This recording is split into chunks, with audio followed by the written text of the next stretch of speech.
Wake up, Barbados, get up.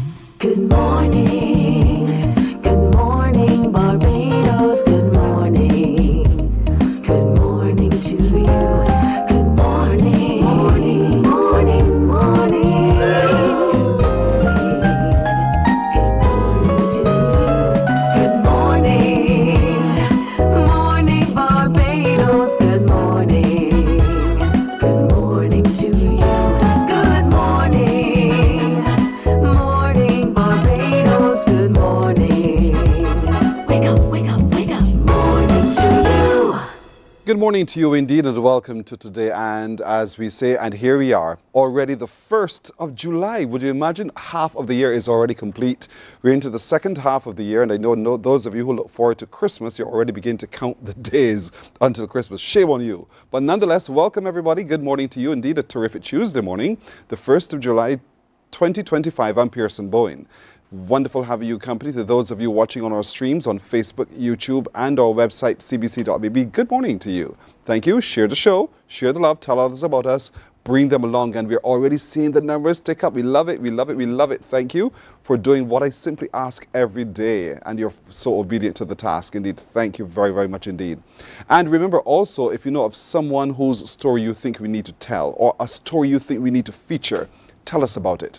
Be a partner with us. Drop us an email. That email address is morninbarbados@cbc.bb. morninbarbados@cbc.bb. And to you, I say thank you.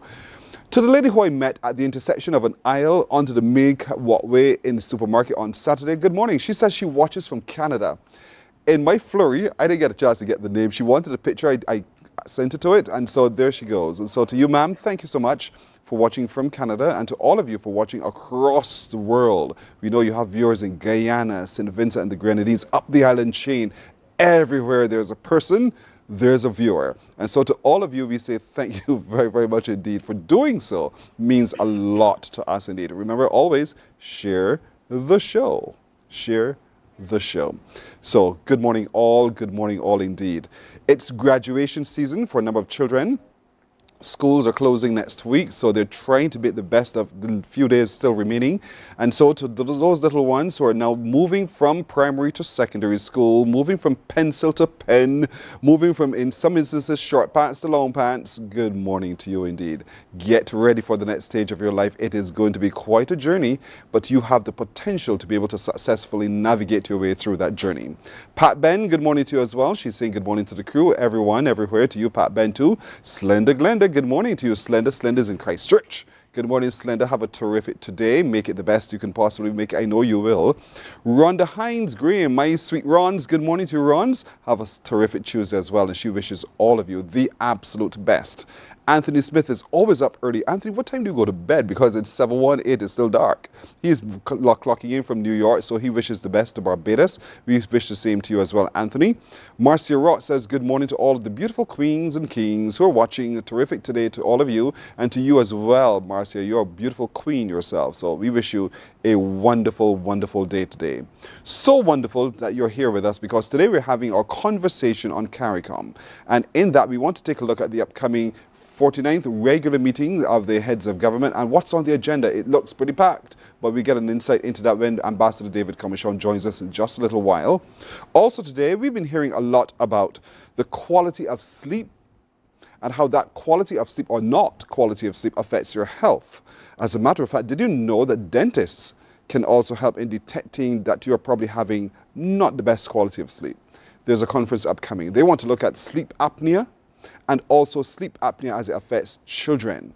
You're seeing children today presenting with ADHD, and you wonder why.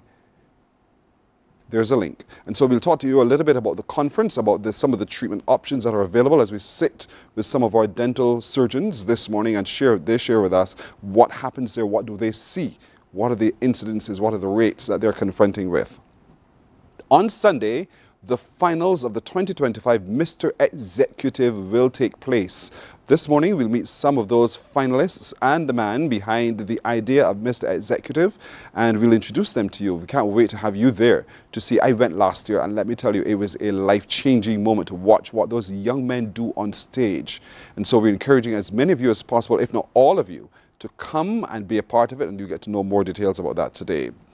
As Barbados prepares to welcome the world and stun the world at our hosting of Carifesta 15, we'll hear what the NCF is doing. They actually have a workshop coming up to begin to prepare for this big spectacular event. And so this morning they'll talk to us a little bit about how you can be a part of that workshop, the benefits to be derived thereof. The Bridgetown Toastmasters, they're marking their diamond anniversary, and so they're joining us this morning to celebrate, but also share with us the slate of activities they're having to mark this milestone. And when 5 friends get together with their friend from Barbados, they are up to good. I was going to say no good, but you know, I'm not going to do that to them at all. And so we want to meet those 5 friends. They're coming from Scotland, from London, from all over the world, and they're doing some wonderful things in Barbados. That journey they will share with us this morning on Morning Barbados. So at 6 minutes after 6 o'clock, let's get started on our conversations on CARICOM. And to do so, of course, we always welcome Barbados Ambassador to CARICOM, His Excellency David Comichon. Ambassador Comichon, good morning. Morning, Pearson. Again, a very busy schedule. We're looking ahead now. Barbados has just concluded chairmanship of CARICOM, and now we're passing it on to Jamaica. And so we're looking forward to the 49th regular meeting. What's the difference between the regular meeting and the intersessional meeting? Yes, so this is the regular meeting of the Conference of Heads of Government of CARICOM. This is where our prime ministers, this is their council, and this is the highest council, the highest body in the whole CARICOM structure. So typically, over the years, there have been 2 meetings of the Conference of Heads of Government. The major one is always in July, which coincides with the date of the founding of CARICOM, the 4th of July. And then in February, we have one that is slightly lesser in stature, known as the intersessional.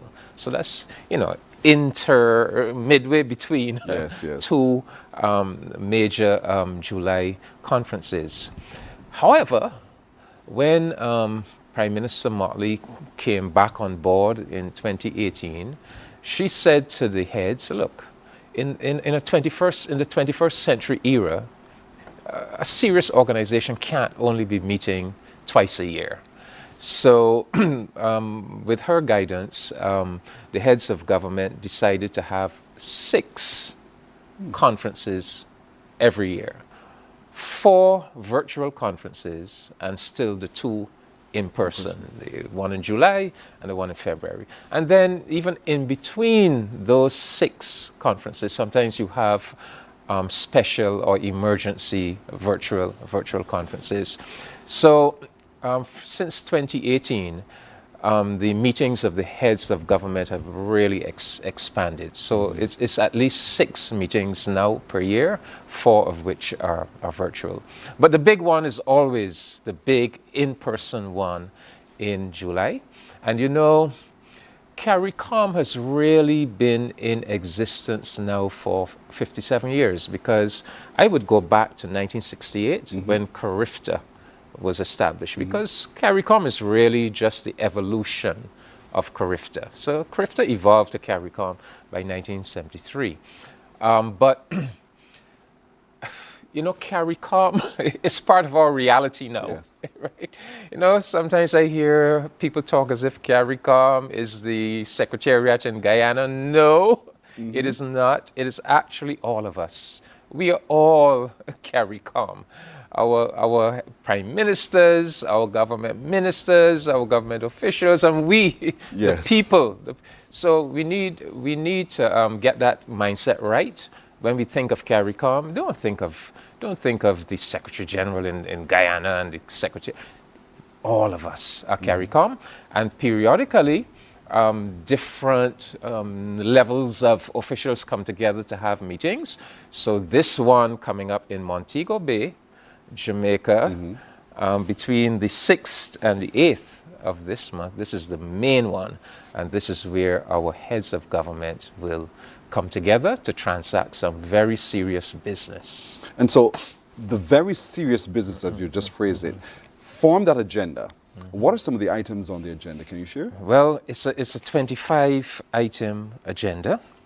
I can try to take you through. The first major item on the agenda is, as usual, the CARICOM single market and economy. And the main issue for the CSME right now is the free movement regime that we are putting into place. And I think what is going to happen in Jamaica is that all of the CARICOM countries are not going to move to full free movement At the same time. However, a couple of years ago, we made an amendment to the CARICOM treaty because usually these big decisions that are handled by the heads of government require unanimity. Right. But we found that that was holding back progress. So we did something called the Protocol on Enhanced Cooperation, which says that in cases where everybody is not ready to move at the same time, but at least 3 member states are ready to move, that the Conference of Heads can give them the green light to go ahead. And so they can move and they can leave available when others are ready to join, that they can join. So I suspect that what is going to happen in Jamaica is that a grouping of member states, at minimum 3, will apply at the meeting to the heads for permission just to move ahead with that group to the full free movement. I know Barbados is definitely in favor. I know Belize has already signaled that it is ready to go. So we will see what other member states come on board So we are very likely to have a subgrouping of member states putting the full free movement in place coming out of this meeting in Jamaica. The other thing on the CSME is that even though we're moving to the full free movement, we still have the CARICOM skills national regime. Yes. And that is important because the countries that don't move to full free movement will have to still keep operating the skills national regime. And so a decision will be made at the meeting to add aviation professionals to the list of skills. So all of those people who work within the aviation sector, they should now be able to get their CARICOM skills certificate and have the right to work live and work right across the region. The region, yeah. Then we have a report from the Prime Ministerial Subcommittee on External Negotiations. Well, we have these different prime ministerial subcommittees where, we break up the prime ministers into smaller subcommittees to deal with different issues. So one subcommittee led by Jamaica deals with our external trade negotiations. And that committee has been grappling with Mr. Trump and his tariffs. Yes. And they have been trying to work out what is the best way we can respond as a region so that we minimize the damage. And they have been working with the CARICOM private sector organization, which is a relatively new body of the private sector that has come together to work with CARICOM and the Caribbean Development Bank. So they're going to be coming to give us their wisdom as to how we deal with these U.S. tariffs. Then climate change and the climate finance agenda. This is a big issue for CARICOM. We are all small developing states on the front line of the climate crisis, and we are gearing up to go to COP30 in Belize later in the year. And so we have an institution, a CARICOM institution we call it the 5 Cs, the Caribbean Community Climate Change Center, which is headquartered in Belize. And typically they lead on climate change for CARICOM. So they're going to be, we're going to hear a report on how are we preparing for COP, what are our priorities, how do we deal with the fact that the U.S. has pulled out of the Paris Agreement, what are the implications for the funding, the climate justice funding that we have been pursuing all of these years. So that's going to be a big one for us at the meeting. And then one of my favorites that we're going to be paying attention to is advancing the CARICOM agri-food systems agenda, prioritizing regional food and nutrition security. That's the famous 25 by 25 that we talk about. But why I say it is one of my favorites is because I think that we hit upon the right formula for achieving concrete progress in CARICOM. I love the idea that we target this thing. We set ourselves a goal. We're going to reduce the food import bill by 25% by the year 2025. Something very concrete. Yes, this is something to aim at. And then we set up the infrastructure to achieve that. We bring together this ministerial council of ministers of agriculture. We identify a champion, President of Guyana. And then the key to it all, not only do we have that champion, but then he puts his country's own Ministry of Agriculture almost like a secretariat for the project, so that you have this continuity and you have this laser-like focus on achieving it. And I think that has worked so well. Every country has a target to meet. And we in Barbados, we've had some setbacks. For example, when Beryl hit and virtually destroyed our fishing fleet and so forth. But I mean, some really good news coming out of Barbados recently, and I hope Barbadians are paying attention. I think it's just pause right there because we need to take a break. When we come back, there's another level of security that also concerns the region. I'm wondering if that too is on the agenda. But we'll continue delving through what to expect in the upcoming 49th regular meeting of heads of government with Ambassador Kamishong in just a moment. Morning, morning, morning. Good morning. Good morning to you. Hey there, it's Mahalia. I want to share something that might be really helpful. If you're feeling anxious, overwhelmed, depressed, or lonely and have no one to talk to, call Lifeline Barbados. We all face struggles at times in our lives. You're not alone. There's no need to feel ashamed or embarrassed. It's okay to reach out for support. Lifeline Barbados is completely confidential. No one else will know you called. They're there to offer a caring ear and guidance without judgment. And fellas, I want you to know asking for help is a true sign of strength. It takes real courage to reach out. You can also call Lifeline Barbados if you're worried about loved ones who are struggling and you need advice on how to support them. There's a saying, a problem shared is a problem halved, but not everyone has someone they can confide in. That's why Lifeline Barbados exists. Morning, morning, morning. Good morning. Good morning to you. 18 past the hour, we continue our conversation on CARICOM now as we continue to look at what is to be expected to be discussed when the 49th regular meeting of heads of government takes place in Jamaica next week. And so Barbados Ambassador to CARICOM, His Excellency David Kamishong, is with us. And so Ambassador, when we took the break, we were looking at food security. I want to look at the other concern for the region, which is physical and property security. Is that an agenda item? Oh, most definitely. But just to end off that point about the agriculture, we are about to open in Barbados a Barbados Institute of Food and Agriculture that is being constructed at the Hope in St. Lucie. That's your part of the world. And that's a collaboration with the government of China. And the University of the West Indies has constructed its agri-industrial park at Jukes in St. Thomas. So Barbados is really being poised to play a very big role in achieving that 25 by 25. Okay. But yes, security, physical security, security in relation to crime, that is going to be a big feature of this conference. As Barbadians might know, I mean, we are facing this situation with increasing incidents of violent crime, an increase in homicides. But I want Barbadians to know it is not only Barbados. It is actually a regional plague. It is a regional crisis.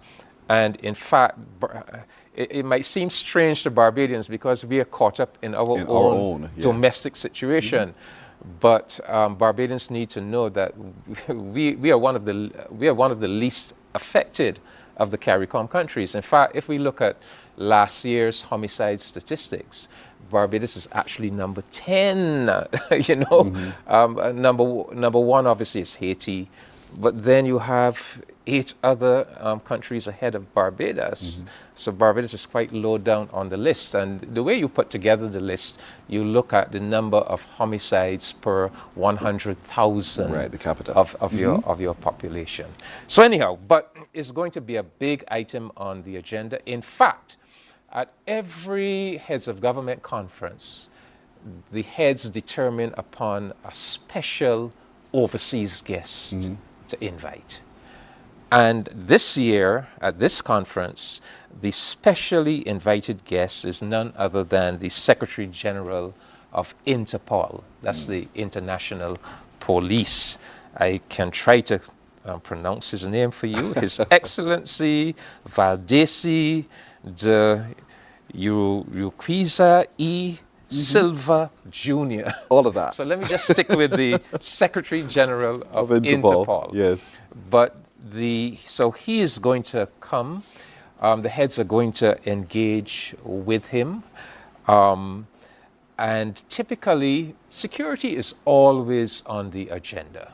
We have a CARICOM institution called IMPACTS, the implementation agency mechanism for crime and security. It's headquartered in Trinidad, Yes. in Trinidad and Tobago, although it does have a sub-agency right here in Barbados.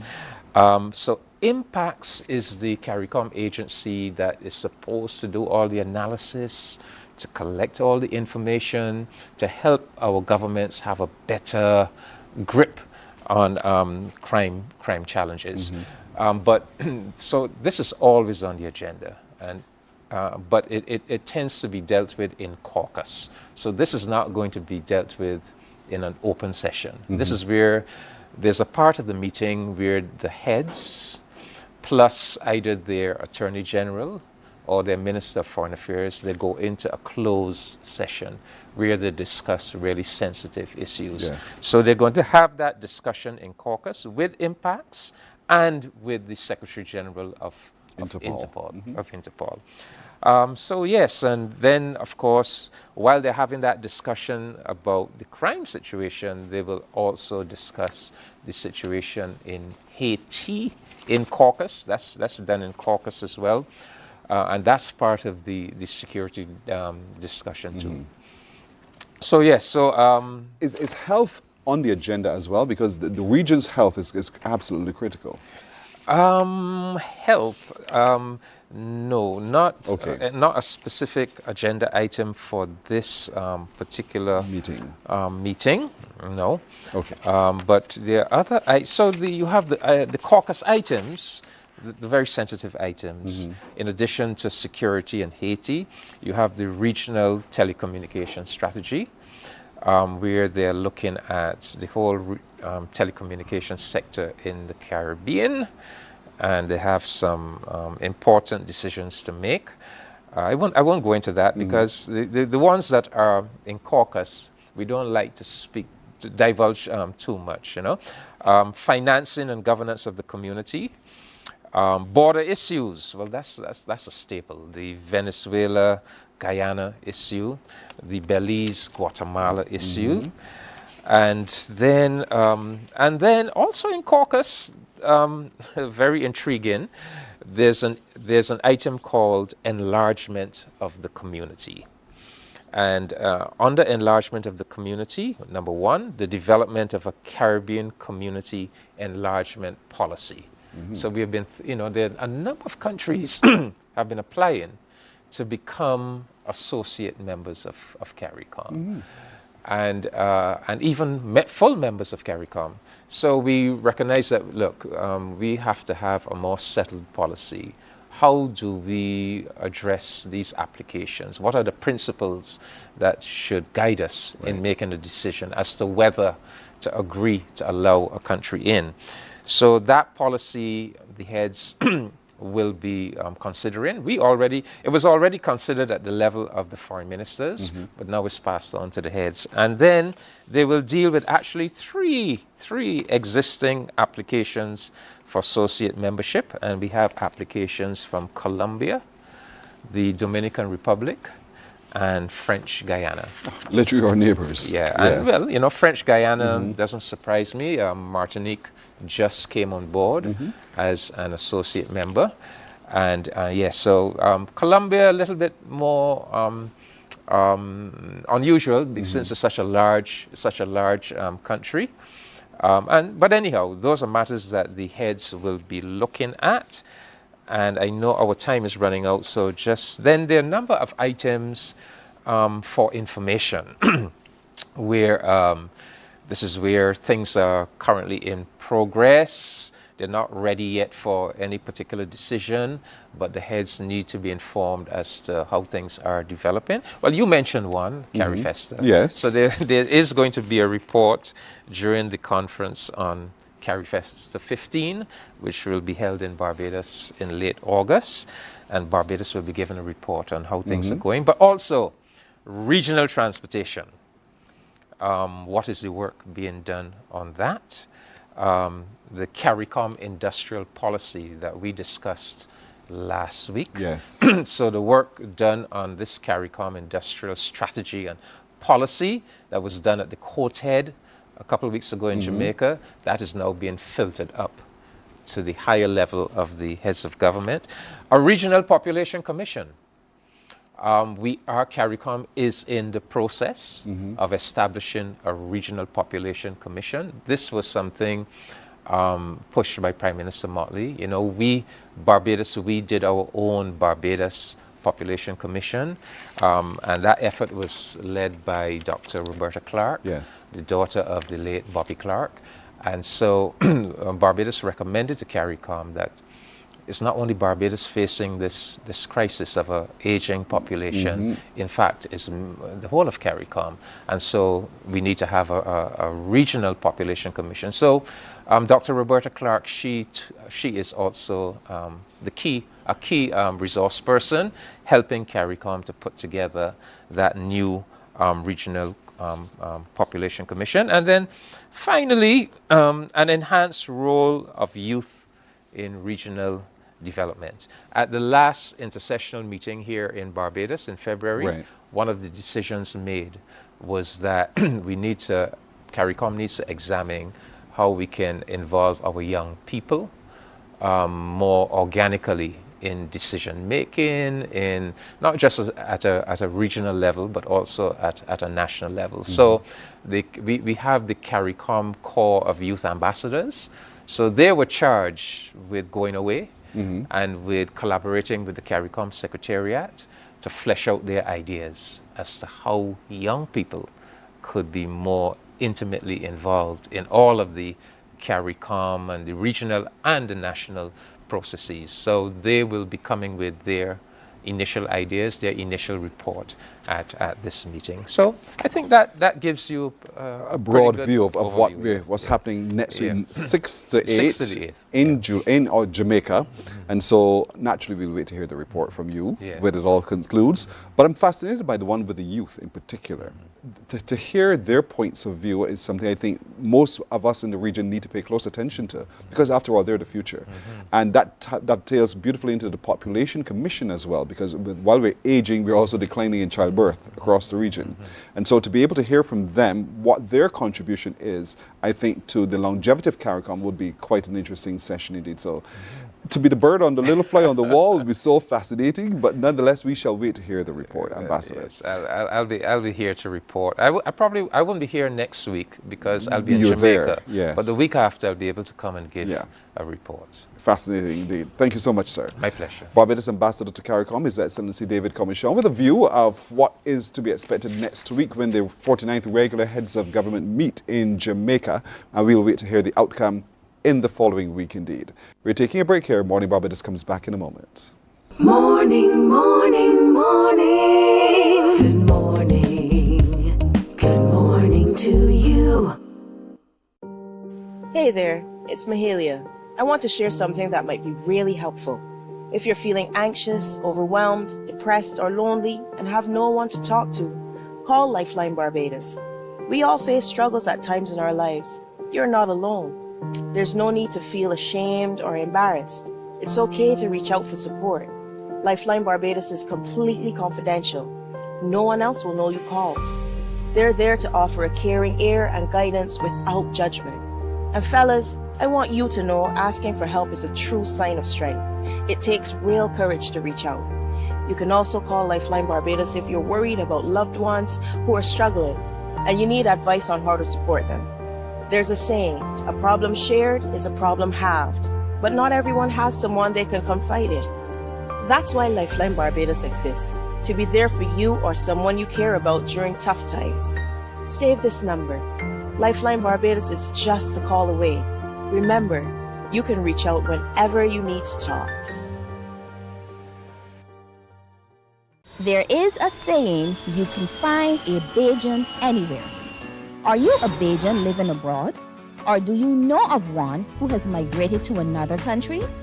Well, we at Mornin Barbados would love to have you or them on our Bajan Afar segment. Share your amazing stories, experiences, and how you have adapted to a new culture. Send us an email to morninbarbados@cbc.vb, and together we will travel the world.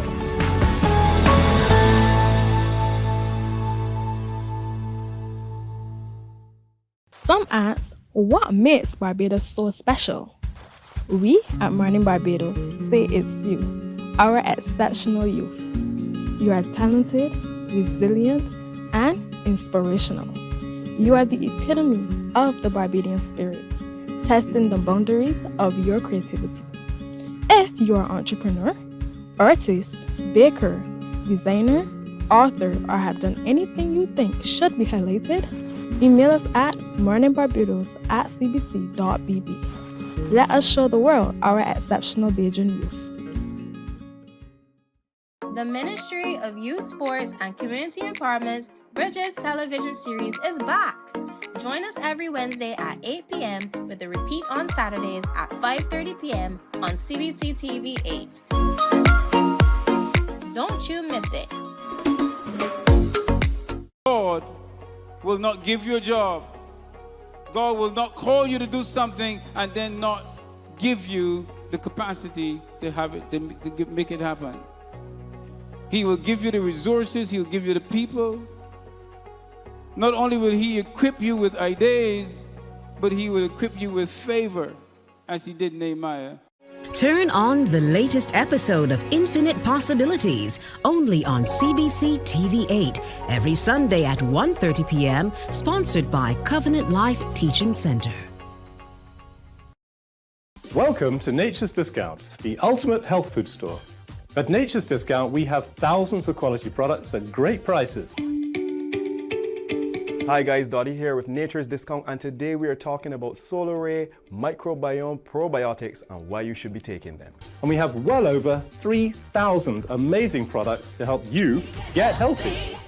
For your health tips, tune in to CBC TV 8 every Monday, Tuesday, and Thursday for Nature's Discount, sponsored by Get Healthy Incorporated. Good morning. Good morning.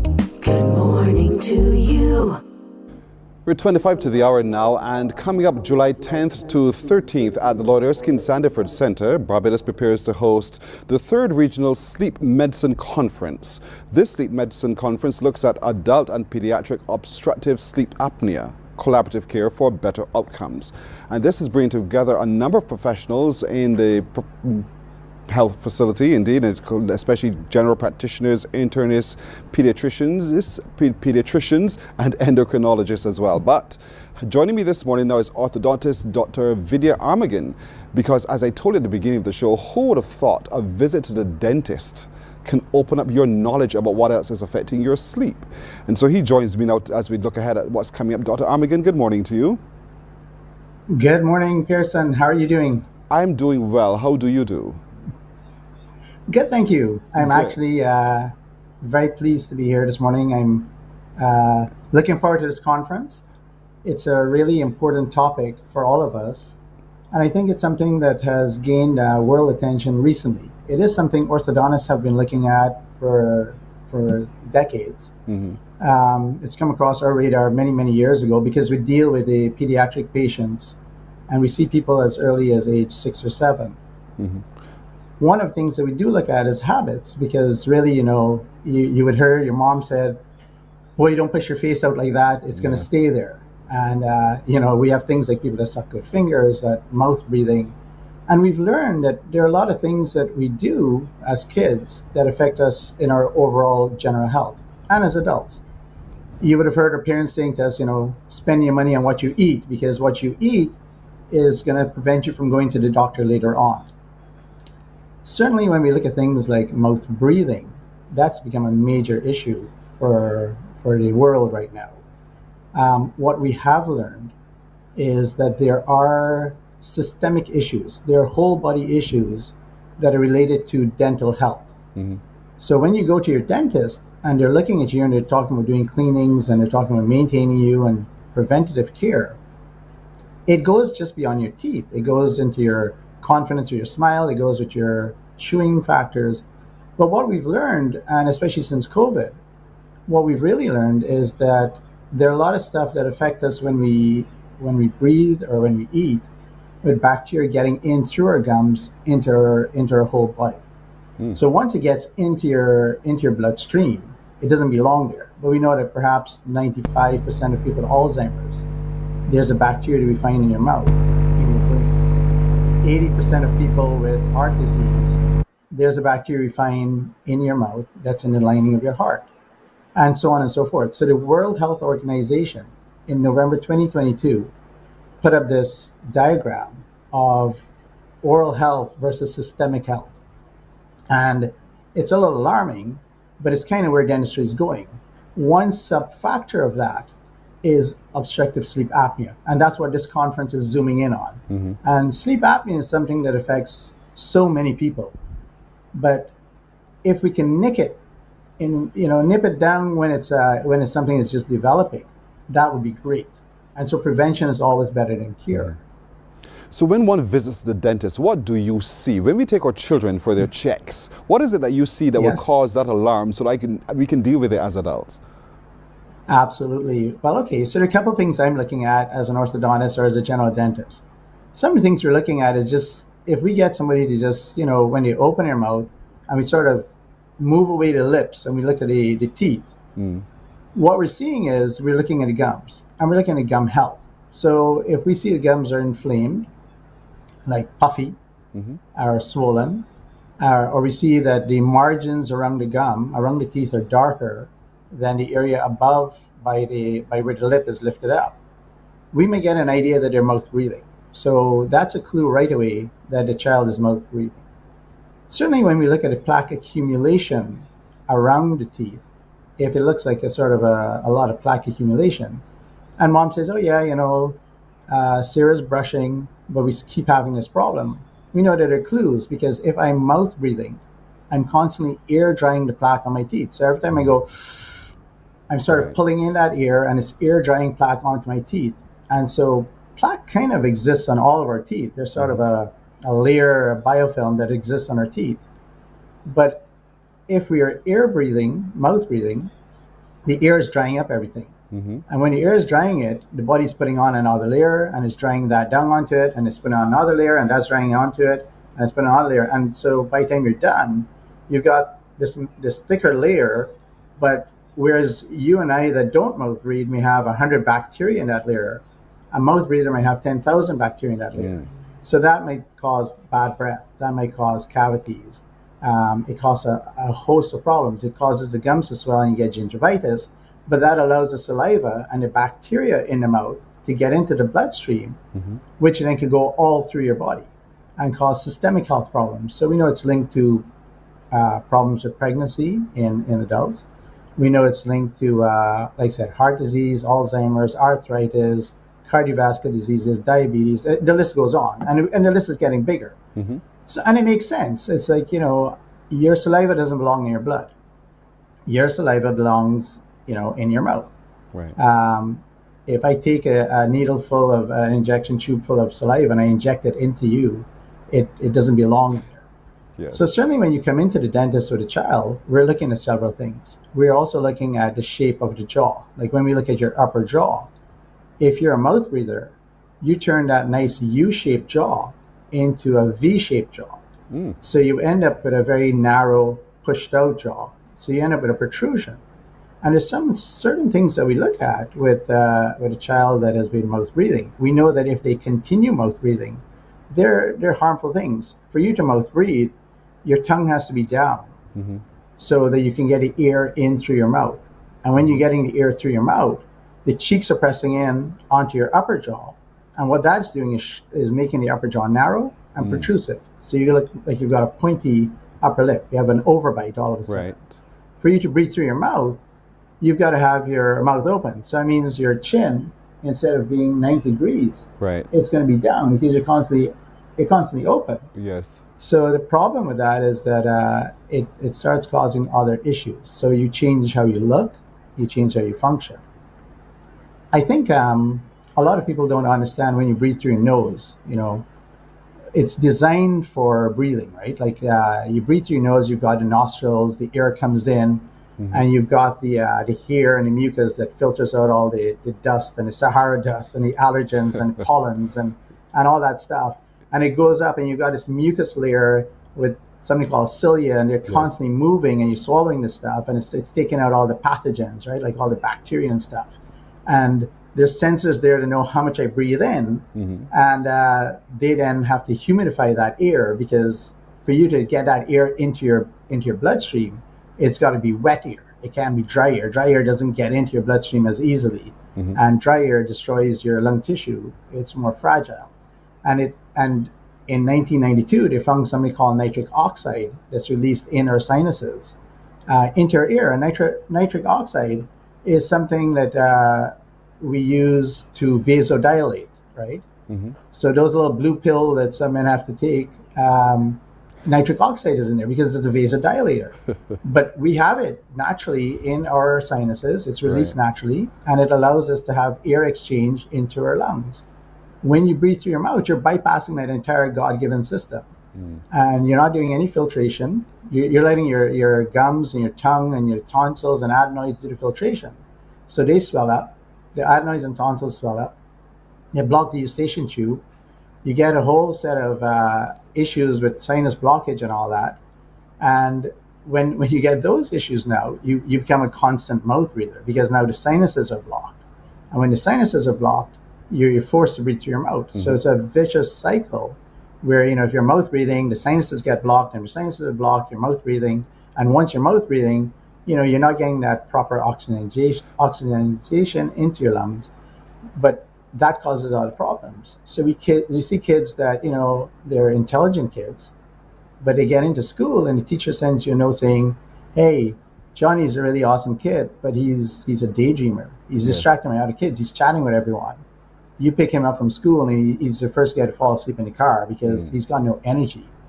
They're often misdiagnosed as having attention deficit disorder because they have a lot of energy. If I put him in front of a PlayStation, Johnny can be there 24 hours, no problem. Yes. But the minute I ask him to do homework or do a chore, or I'm nagging him because I am scolding him, his brain tunes out because he doesn't have the fuel to deal with it. He hasn't had that full night's rest, and he hasn't got enough oxygen in his system. So certainly when you're coming into the dentist, besides us looking at things like, general dental health, we're also trying to assess that child and talking to them. Are there speech problems? Are there breathing problems? Is there a shape in the jaw problem that they have a crossbite? Or is there, an overbite? Are they sucking their thumbs? Are they sucking their tongues? Because all of these things are going to cause long-term horrible effects for the growth and development of this child. So those are the things we're trying to assess. And that's why we say to moms, get the kids in as early as possible. Let them get comfortable with your dentist. But certainly by age 6 or 7, they need to pop into an orthodontic office and see an orthodontist who is super trained, I would say, for all these things. We've been doing it forever. It's more of a buzz thing in the last maybe 5-10 years in the dental community. And a lot of medical people are not even aware of this. And hence the conference. We're trying to highlight everyone, get them on the same page. Yeah. But it is a serious thing. It is serious indeed, and because when we have that breathing issue, it's going to affect our quality of sleep. It will affect the quality of sleep of the child. It will affect the quality of sleep for the adult. And so it's important that this conference happens, but it's also important that those of you in the medical facility, faculty who know that you are meeting people like this, you need to attend this conference. It's coming up on the 10th to the 13th of July at the Lord Erskine Sandiford Center, and you're meeting with other regional practitioners as well, coming in from Trinidad, Guyana, St. Vincent and the Grenadines, and Antigua, for sure. But don't miss this opportunity to be there. 3 days of intense practice. Insurance, people involved in insurance, you also need to be there on day 2, because you need to understand how you protect those who are impacted in this way as well by these medical conditions, and not see them to be an irritant to what you do in terms of delivering coverage. And so it's important that you too sign up to be a part of this upcoming conference. Dr. Armagan, we got to leave it there, but you have shared so much. You have shared so much information. Now I have a real true understanding of what not just happens to me, but what happens to a lot of children as well who are met with these kinds of situations, because without even knowing it, I have that breathing issue. So now I see myself, now I know to definitely come have a not just a medical but a dental check as well, to get to see what's happening, because there are solutions, folks. There are solutions. Sir. Thank you so much for joining us this morning. Thank you, sir. You're welcome indeed. Morning Barbados takes a break here. We're coming back in just a moment. Morning, morning, morning. Good morning. Good morning to you. Welcome to Nature's Discount, the ultimate health food store. At Nature's Discount, we have thousands of quality products at great prices. Hi guys, Dottie here with Nature's Discount, and today we are talking about solar ray, microbiome, probiotics, and why you should be taking them. And we have well over 3,000 amazing products to help you get healthy. For your health tips, tune in to CBC TV 8 every Monday, Tuesday, and Thursday for Nature's Discount, sponsored by Get Healthy Incorporated.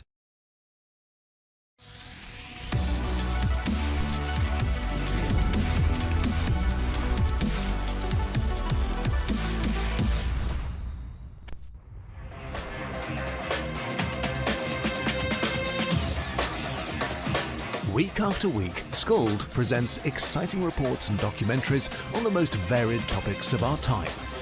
Spectacular developments and innovations, lifestyle and trends of tomorrow, mobility and tourism, health news, highlights from art and culture.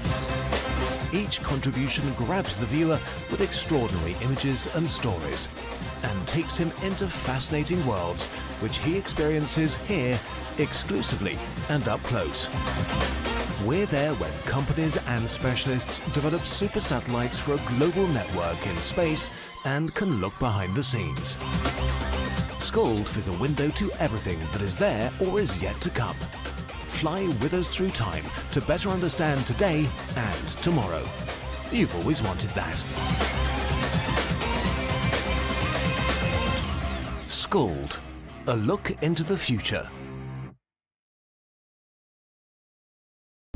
Our world today is not the world God wants it to be. One of the reasons which will surprise many is that our Morning, morning, morning. Good morning. Good morning to you. 12 minutes now to go to the hour of 7 o'clock as we turn our attention to the upcoming Mr. Executive 2025. It's a challenge, but it's a developmental challenge. I can say that now for a fact. Having been there last year, I was blown away by what this program does with young men and for young men. And to see them just blossom in the way that they have, I think this is one that you also need to experience for yourself. The genius behind this is Winston Cumberbatch, and he's right here next to me. He's the founder of the Mr. Executive Challenge. He's brought along with him 3 of the finalists. So far, we have Nico Jack, who's representing the Lester Vaughan School, Demar Went, who's across from me, who's the finalist for the Combermere School, and Joshua Peter, who's representing the Alexandra School. Mr. Cumberbatch, good morning, first of all, and good morning, gentlemen. Good morning. Good morning. One, they're dressed well. Like executives. Like executives, and that's part of the process, right? Correct. So talk to me a little bit about what we can expect this year. Oh, I tell you, we've got these schools now, guys have been preparing themselves. As you know, it's a program that challenges them to step into the box It's really called a business and gentleman's challenge. All right. So within this challenge, the gentlemen go through things on stage like job interviews. They do a CEO business pitch as if they were at the head of a company and must come up with an idea to pitch before their staff who would have gathered as the audience. And they also do what we call the date. Yes. Now, being a gentleman's challenge, you must have somebody who can bring out that quality. So they demonstrate that chivalry is not dead. Yes. They demonstrate how to handle a lady. And of course, there's also the business wear modeling. Yeah. Before this, though, there would have been 2 segments that they would have done leading into this. One called the Community Leadership Project. They came up with an idea to develop some aspect of community, got a group of boys together as a team and worked with them in it. And then also the day at the office. They spend a day at the workplace of a mentor and show that they know how to handle that environment. So all of this is part of the business, the Mr. Executive Challenge. And all of this we will see when we come to the Lord Erskine Sandiford Centre this weekend. That's right. This week. What day of the weekend is it? That's Sunday, the 6th of July. Sunday. At 6 o'clock. Sunday, 6 o'clock. Let me tell you, get there early here. It's packed in there. It's usually very, very full. And we want you to be there. Can we pay at the door? Definitely, yes. You can pay at the door, $40 at the door. And for adults? For adults. We make it very cheap. Yeah. And children 11 and under is $15 at the door. But of course, if you want to get a ticket beforehand, we have CS Pharmacy in Broad Street and ShorePay in Wanaccord Plaza where you can get a ticket beforehand. Yeah. CS Pharmacy, Broad Street, ShorePay, Warrens. Wanaccord Plaza. Wanaccord Plaza in Warrens. That's is where right. you can go to get our tickets. Now let's get on to these gentlemen, these young executives indeed. So, Nico, you represent the Leicester Vaughan School. What propelled you? First of all, you're well dressed. Very well dressed. What propelled you to enter this challenge? I guess I could say that I was really, I didn't even know what to expect, first of all. But as I got into the challenge with my teammates from school, I've learned a lot of different business etiquette, how to be a gentleman, and I really wanted that guide, right? That parental figure, how to be a man, essentially. So this program had taught me a lot about business etiquette, how to manage my money, things I would have never done myself. So I really appreciate it for what you're giving me. They've had other gentlemen coming from the Leicester Vaughan School. Have you had conversation with them in preparing for this one? I have one good friend that I would say he's a very great help. Good. Fantastic. So you're ready? Sunday's the day, yo man. Sunday's the day. A date is in there here. You got to treat it right. And so you, Mr. Demar Went of the Combermere School, again, well poised, well put together. Is this your style? Well, tends to be. It tends to be your style. And so you're looking forward to Sunday's final as well. Definitely. What is it, do you think, that you will bring to the stage on Sunday that will blow all the others out of the water? Well, I wouldn't like to talk out too much. Jeez, all right. Right, but I would say I plan to do things that people wouldn't expect to come from me. So, people kind of tend to judge a book by its cover at times, and people may judge me and say, man, hypothetically speaking, man, he voice deep, he can't sing, right? And I come out there and they sing a very high song, and somebody like, really? He could do this for real? And I just want to blow away the crowd and do my best. And so Combermere is no doubt going to come to support you on Sunday. That is my hope. That's the intention. The things that you've had to do to get ready for this weekend, what has been the most interesting for you thus far? So definitely the rehearsals. The rehearsals, the time frame. Also, the program has given me an internship with Wabisco. So managing work along with rehearsals after 4:30, and after a long day of work, you're so tired. I still got going to rehearsals. That taught me how to manage my time a little bit more. I have to, when I leave work, I can't make any stops. Straight to the bus, straight home to rehearse, and so that I can rehearse my business pitch, my dinner date, the many different segments. Welcome to my world. Welcome to the adult world. That's all part of it. Who's been your mentor? As in my mentor for the program, or a mentor in general? Because part of it, you had to spend a day in the office, but you were also working with a mentor, a business mentor. Unfortunately, I cannot remember his name. That's all right. He was helpful, though. He was very helpful.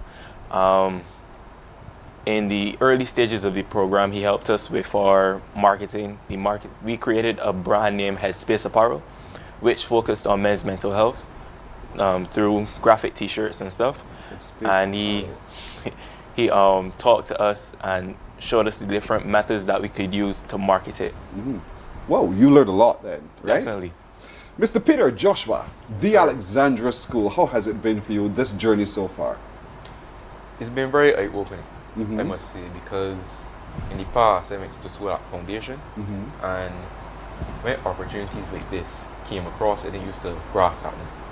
So now that I'm going to school at Alexandra, I wanted to take a new leaf, start doing things that I didn't usually do before, right? Correct. And so you made that decision on your own, or were you prodded to make that decision? Well, seeing how my role model, my brother, just moves, how he operates, it just strives me to be better as a man. Your brother is in business? No, he's a police officer. And so you watch how he articulates himself, and so you thought, I want to be a better person, just as upstanding as my brother is. Yes, sir. And so what have you been doing in getting yourself ready for Sunday's final? Well, late night rehearsals, just practicing, looking in the mirror, making sure that I put a smile on my face, because I usually told that that's one of my biggest problems, smiling. You're watching your brother too much. Military man. Yeah, exactly. Man. And so we got to be serious. But life is so much more than just simply what we do. Life is also about you. And so you're looking forward to Sunday. And what do you think is your magic you'll bring to the stage on Sunday? I have to say the date. The date? Yeah, because I'm going on with my mother. I don't want to say too much, of course, but it's something to change the scene. That's interesting. That is a very interesting approach, which is good because clearly you have a very good relationship with your not just your sibling, but your family. And that's important to the growth of a young man. He's a part of a community. He's not just off on his own, making his own decisions, doing what he has to do. He's a part of a community. And caring for your mother is a very, very critical thing. And so, Nico, you want to tell us who your date is? A friend? Yeah, a friend. A friend. Smart man indeed. All right. So now that you've gone through all of this thus far, what do you think you can now do better than you did before you started? That's a lot, because we manage different businesses as a group, communicated, and manage money. So I would say the best quality I've learned is communication. I've put myself out there plenty of times talking to new people that weren't really taught to me first best. So I think it helped in my speech sometimes. Still got a lot to learn, but well, you're on your way. You're on your way. I'm so grateful. Wonderful. What about you? For me, I learned how to deal with different roles. So in the stages of my business, there were some who didn't do their roles, and I had to take up their roles as I think it was manager, and I had to do their roles for them, along with other people doing their role as well. But I had to learn how to do things that I'm not comfortable doing and step out of my comfort zone. Interesting. Joshua, what about you? Time management, for sure. You're honest. Yeah, this year with the schoolwork and everything, it just is a lot. I'm going to be honest. But you see, life is like that. Life throws you all of these things, and you have to balance it for the good. And so you've done so. And so, Mr. Kamabach, these are just three of the shining examples. How many finalists are there? There are 5. The other 2 that we'll see later, I think Thursday, would be Sandriel Halley from the Riley Adams Memorial School and Tajiri 4 from Erlesley. Right. Well, as you know, Erlesley won last year here, boys. Right, they're the reigning champions. Erlesley won last year. Erlesley surprised everybody, so we're looking forward to some wonderful things from you. And so, again, remind us the tickets. Yeah, but $40 adults, 15 for children. 15 children, 11 and under, $15 at the door. That's right. And of course, box office is CS Pharmacy in Broad Street and Wanacard, Shorepay and Wanacard Plaza. But personally, one thing I want to emphasize though is that something like this is something that Barbados needs to support. This is the time that we can see what is happening among our youth, unfortunately. And our boys. And our boys especially. So when I created this in 2017, it was really for that purpose, so that people can see that there's a lot more positive things about boys. And Barbados needs to be able to recognize that and come out and support this, because the best way to show that you are supportive is by your presence. Unfortunately, negativity always get the airplay, right? And there are only a few among the, we sometimes think it's all the boys, but just a few. But because they get the airplay, it looks as though all of our boys are negative. But it's not the case. So Barbados is a good time to come and say that we need to demonstrate that our boys are about positivity and to support this kind of initiative. I want to thank the sponsors. The CBC is our title sponsor.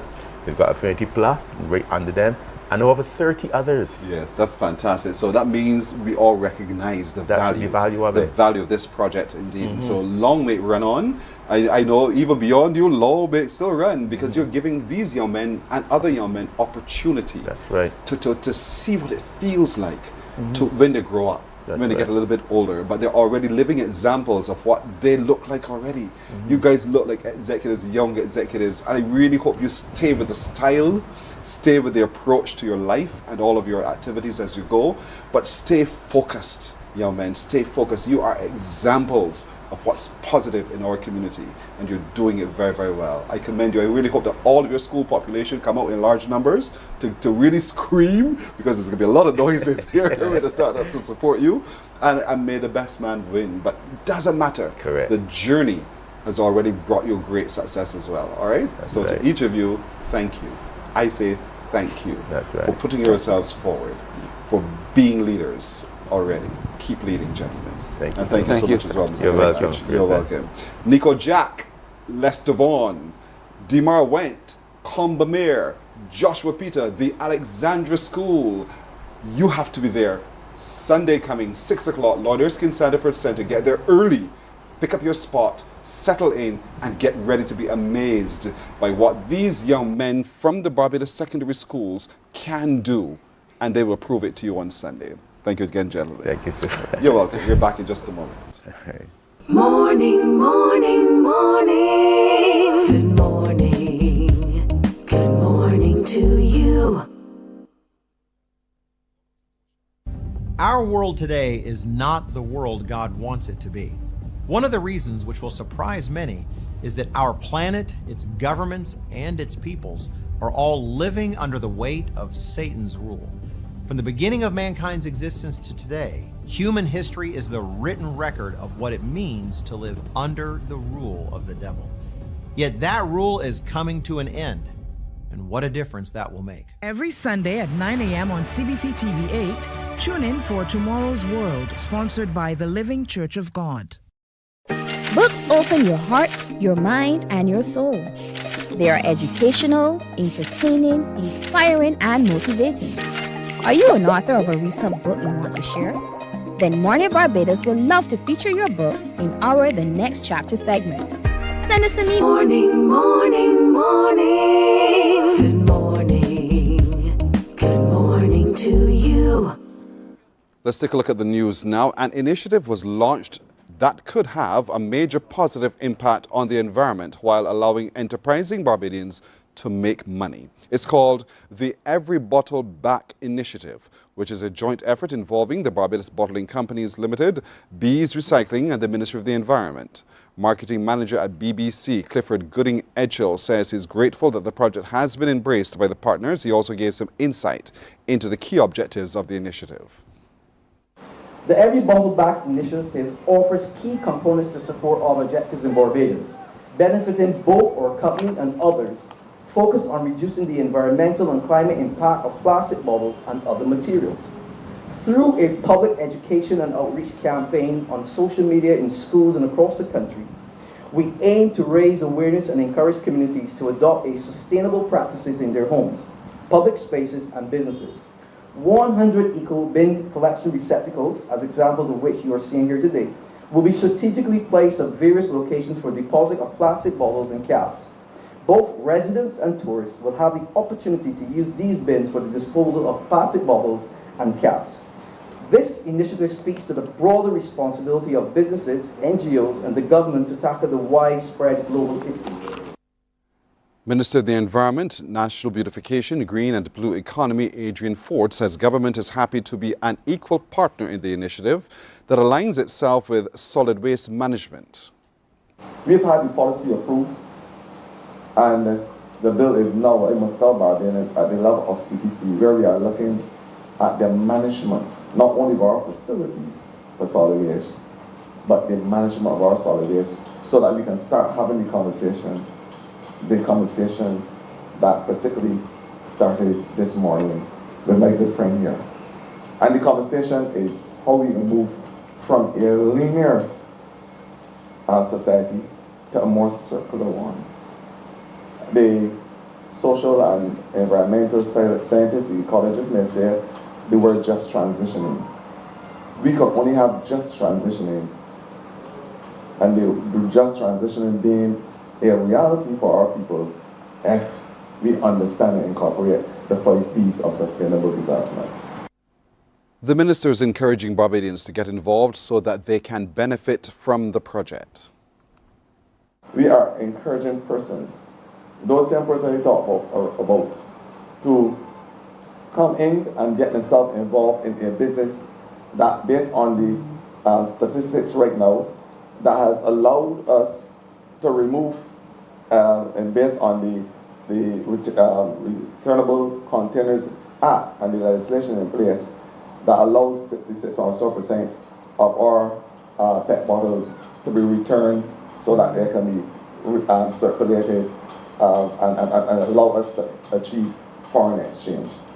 We are saying by the year 2030, with these types of projects, that we can get around 85%, another 20% or so.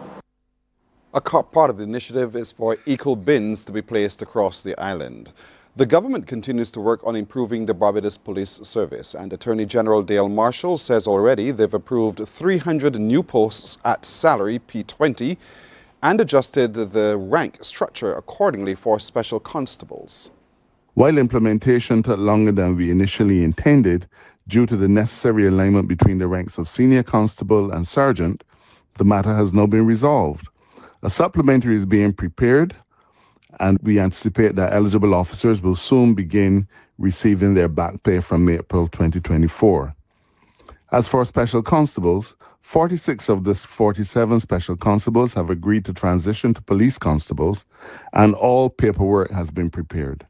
This transitioning, however, requires an amendment to the Police Act, and that amendment is completed and is currently before Cabinet for final approval. Later this week, training begins for 60 more special constables. Mr. Marshall says a new criminal investigative allowance has been introduced to properly recognize those involved in investigative work, including detectives and those in the special branch. This allowance consolidated 2 previous ones, and the net effect is a minimum gain of more than $1,500 per month for officers, depending on the rank. That is real money earned by real service going to those who protect and serve under pressure. Additionally, we recently laid the Public Officers Loan and Traveling Allowance regulations, also called the POLTA, in Parliament for the benefit of sergeants, station sergeants, and detectives, not because their roles demanded mobility, but because their lives deserve fairness. This will allow them to access interest-free car loans, further improving the terms and conditions of police officers. Well, island constables will also benefit from a raise in pay and will receive $10.50 an hour retroactively from the 1st of June. As Barbados gears up for its sweetest summer festival, Crop Over, the police and soldiers will be out in numbers. Word of this from Commissioner of Police Richard Boyce as he gave an update on the state of crime on the island during a news conference on Sunday. There's no better way than to reassure the public than to have high visibility of police officers around. And that is one of the reasons, as you alluded to before, that we have asked persons to volunteer a day, give up a day from their 2 days off a week and come in and work for us. And we will find that we have more manpower available to detail in those areas where we believe that criminal activity is happening. Barbados and the wider regional diaspora are being assured that they will be able to view and take in some of the activities when Carifesta 15 gets underway. The assurance from Global Communications Director of the festival, Josanne Leonard. She says they'll be using a mix of traditional and social media to ensure activities are seen. She was on the People's Business. 33 countries and 300 delegates are expected to be on island next month for the festival. 3 new venues, including the Carifesta Village, the Richard Stout Amphitheatre, and the National Performing Arts Centre, are to be included in this year's lineup. what we're attempting to do is to do something with Carifesta that we've attempted in years or in previous Carifestas, but have not been as successful, I think. And that's because there is a disconnect even with us within the region and media. We know in real time what may be going on in the United States now. Cory Booker on his feet for 25 hours. But I couldn't tell you what was happening in Bridgetown if I was sitting down in Port of Spain or any part of the Caribbean. And I think while social media provides us with an opportunity to address some of these things, it really does beg the question as to how we mobilize our own content, uplink our content, and be able to tell our stories through all the various platforms that we have. Footballer Niall Reid Stephen was the big winner at the National Sports Council's 40th Annual Awards ceremony held at the Wyndham Grand. And Goodrich Boyce now reports. Damien Best reports. The Wyndham Grand Barbados Sam Lawrence Castle provided the perfect setting for the 40th National Sports Council Awards ceremony titled Creating a Legacy or Journey Through Sports. Athletes, coaches, administrators and parents acknowledge the performances of this island's athletes and their charges for the year 2024. Some of the highlights before we get into the award segment: there was entertainment from the Honourable Stetson Red Plastic Bag Wiltshire and the sweet vocals of Betty B. Added to that, the feature address was delivered via video messages from Olympians Obadeli Thompson and Andrea Blackett. Let's get into it then. In the major awards, the Junior Outstanding Female Sportsperson of the Year was overseas-based sprinter Kishonna Niles.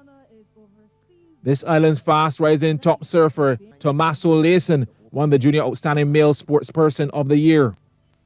The Senior Outstanding Female Sportsperson of the Year was West Indies captain Hayley Matthews, who had a stellar 2024 and is currently the #1 all-rounder in the world in T20 internationals and second in the ICC ODI list. That award was collected by her father, Michael. I feel as though representing Barbados is such a privilege on a whole. To be able to do it within the nation but also on the international stage is such an honor. Out of the 5 nominees for Senior Outstanding Male Sportsperson of the Year, Barbadian-born professional basketball player Hassan Ward took the top honor. Ward signed an Exhibit 10 contract with the Boston Celtics in 2024. He also received the Minister's Award. For as long as I can remember, I always wanted to be a basketball player, not just for myself, but to shine light on the country where I'm from, beautiful island of Barbados. I hope that my journey can serve as a stepping stone for current players, upcoming talent, anybody that dreams of making it big in this world, no matter where you're from. There were 3 winners of the Emerging Athlete Award: Aragon Straker of Athletics, and Adara Stoddard and Heidi Stout of Swimming. The Media Award was presented to CBC's very own Anne Goodrich Boyce, who covered the 2024 Olympic Games in Paris for the Olympic Broadcast Service. The chairman of the National Sports Council, MacDonald Fingal, in his remarks said major changes are needed to create national consciousness about sports in Barbados. We will attempt to create the desired national consciousness through education. But there's one major change that has to occur. We have to charge a fee, however small, at certain major events. There's too much freeness. It might appear like you are encouraging participation by making it easy. But what the freeness is doing is unconsciously weaving into the psyche of the populace that sport has no value, has no worth. Meanwhile, Minister of Sports Charles Griffith said while significant sums are being spent on developing sporting infrastructure in Barbados, he believes there's a need to have dedicated coaches in each federation. National federations need to embrace the fact that you need more than one individual for the coaching of that particular discipline. You need some for redundancy because we're human, and if someone gets sick, then you need to replace them. And I've suggested that 6 individuals per national federation is what I think will move the process forward. The big moment of the night, the National Sports Personality of the Year. Who would it be? Well, it went to footballer Niall Reid Stephen, who led the scoring for Barbados at the national level and was pivotal in the UWI Blackbirds' victory in the inaugural Prime Minister's Cup competition. Reece Stephen, who also took home a special award, is currently playing for a League One club, Tormenta FC, in the United States. And the awards were collected by his mother. Congratulations to all the athletes and administrators. Thank you, Damien. That's our news until now. We'll have more news coming up at noon right here on CBC TV8. Morning Barbados comes back in just a moment. Morning, morning, morning. Good morning. Good morning to you. Books open your heart, your mind, and your soul. They are educational, entertaining, inspiring, and motivating. Are you an author of a recent book you want to share? Then Mornin Barbados would love to feature your book in our The Next Chapter segment. Send us an email to morninbarbados@cbc.bb. That's morning without the G. Come and let us turn those pages together. Hey there, it's Mahalia. I want to share something that might be really helpful. If you're feeling anxious, overwhelmed, depressed, or lonely and have no one to talk to, call Lifeline Barbados. We all face struggles at times in our lives. You're not alone. There's no need to feel ashamed or embarrassed. It's okay to reach out for support. Lifeline Barbados is completely confidential. No one else will know you called. They're there to offer a caring ear and guidance without judgment. And fellas, I want you to know asking for help is a true sign of strength. It takes real courage to reach out.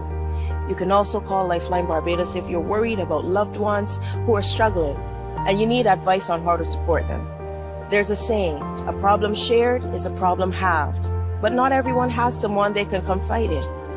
That's why Lifeline Barbados exists, to be there for you or someone you care about during tough times. Save this number. Lifeline Barbados is just a call away. Remember, you can reach out whenever you need to talk. There is a saying, you can find a Bajan anywhere. Are you a Bajan living abroad? Or do you know of one who has migrated to another country? Well, we at Mornin Barbados would love to have you or them on our Bajan Affair segment. Share your amazing stories, experiences, and how you have adapted to a new culture. Send us an email to morninbarbados@cbc.bb, and together we will travel the world.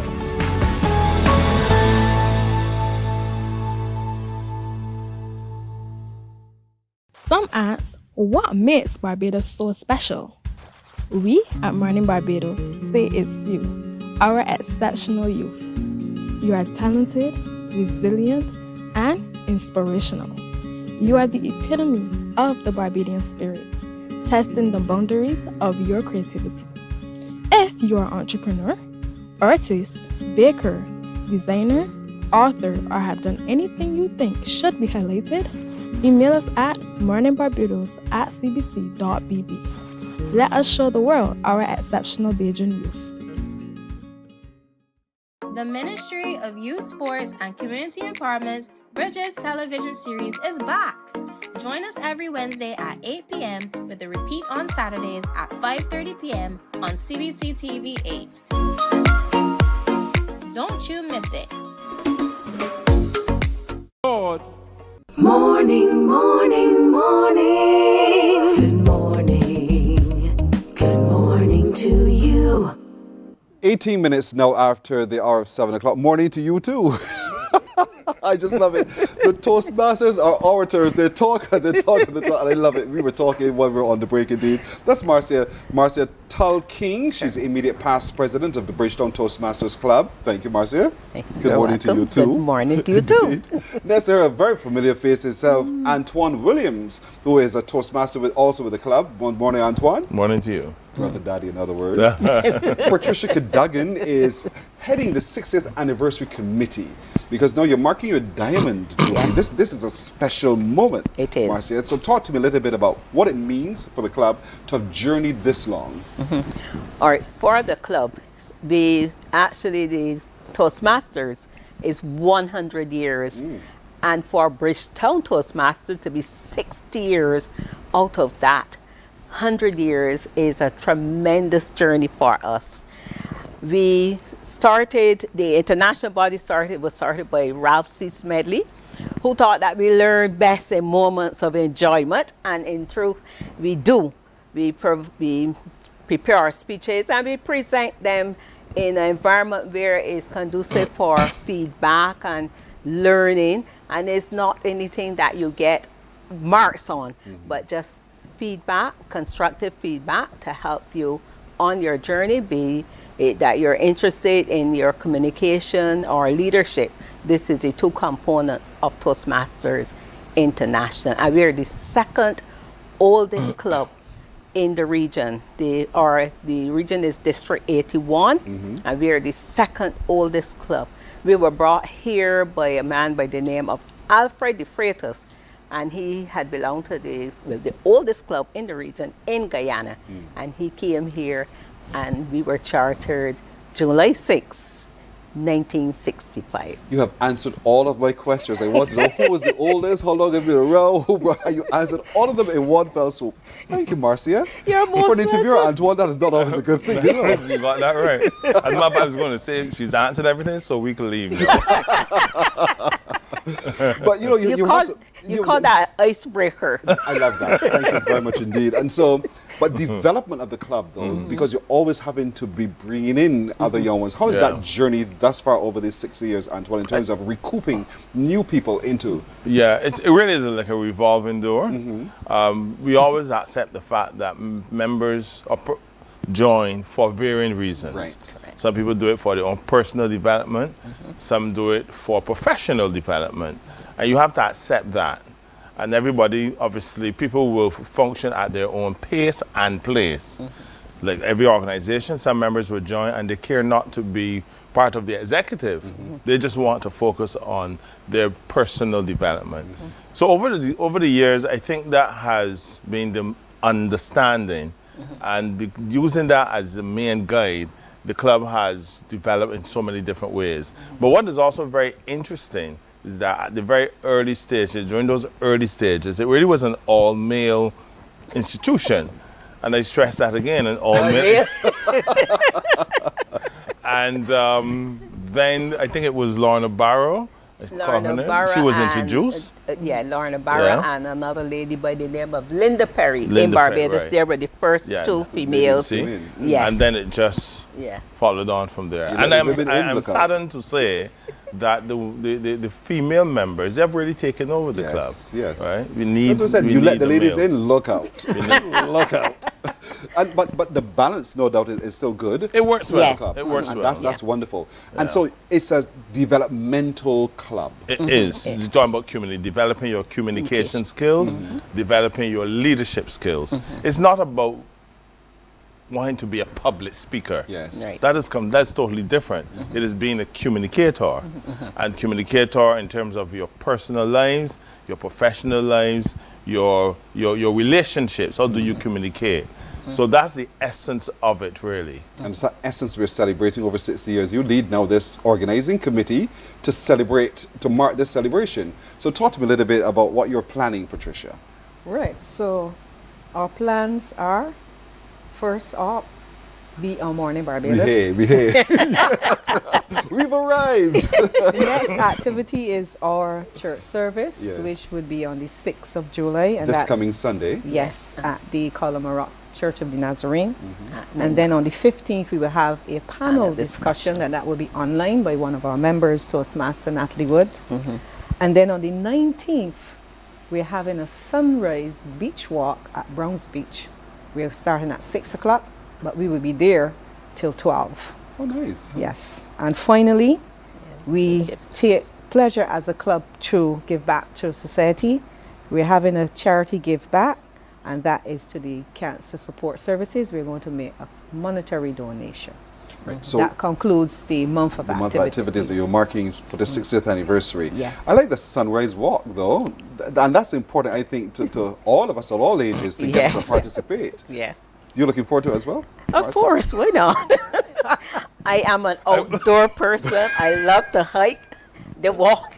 All right. Yes. All right. I am. Membership. Let's talk a little bit about membership. How can people who are watching today who say, this sounds really interesting, I think I see myself benefiting in some significant way from what the Toastmasters does and the Bridgetown Club in particular.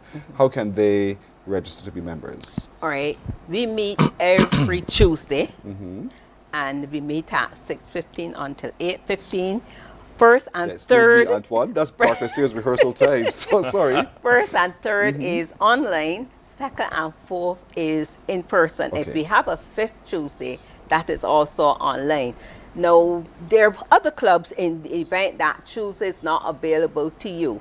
We have clubs meeting every day of the week, except I think it's on Fridays. We don't have any clubs that meet in Barbados on Fridays. And you can easily Google us and see which club is nearest to you, which day of the week suits you. And join the club. And join the club. Just give us a visit, and if you like what you see, we have a vice president membership.